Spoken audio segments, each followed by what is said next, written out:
पार्वती के 3 प्रश्न। कौन सी स्त्री समय से पहले विधवा हो जाती है? कौन सी स्त्री को जीवन में कभी सुख नहीं मिलता? कौन सी चीज़ पत्नी पति के मांगने पर भी नहीं देता है? आइए इस कहानी का रहस्य जानें।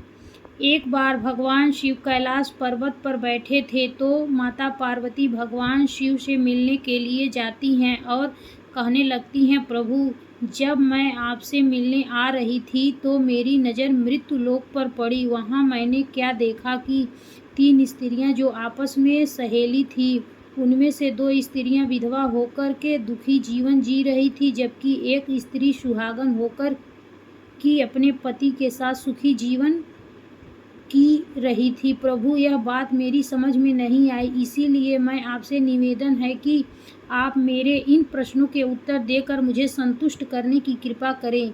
इस प्रकार माता पार्वती की बात सुनकर के भगवान शिव कहते हैं, पार्वती, तुम मुझे अपने तीनों प्रश्न बताओ, मैं तुम्हें तुम्हारे प्रश्नों के उत्तर देकर पूरी तरह संतुष्ट करने का प्रयास करूँगा।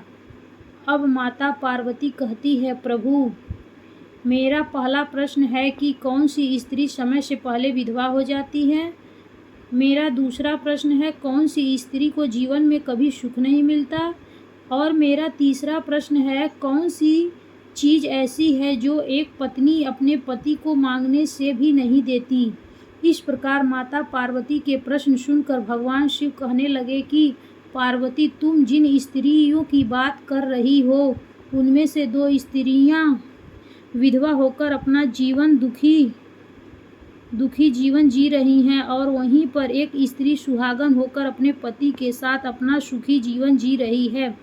तुम जानना चाहती हो आखिरकार ऐसा क्यों हुआ? तो मैं तुम्हें एक छोटी सी कहानी सुनाता हूँ। इस कहानी को बहुत ही ध्यान से सुनना। अधूरी कहानी सुनने वाले को आधा अधूरा ही ज्ञान प्राप्त होता है, जो जीवन में कभी काम नहीं आता, क्योंकि तुम्हारे 3 प्रश्नों के उत्तर एक छोटी सी कहानी में समाये हुए हैं। माता पार्वती कहती है, प्रभु, मैं आपकी बात से सहमत हूँ, आप कहानी शुरू करो, मैं कहानी को पूरे मन से सुनूंगी और जब तक आप कहानी बोलेंगे तब तक मेरा मन किसी दूसरे स्थान पर नहीं जाएगा। भगवान शिव कहते हैं, पार्वती, सबसे पहले मैं तुम्हें इस स्त्री की कहानी सुनाता हूँ। मुझे सुहागन बनकर सुखी जीवन जी रही है। देखो, जिस सुहागन स्त्री की तुम बात कर रही हो, वह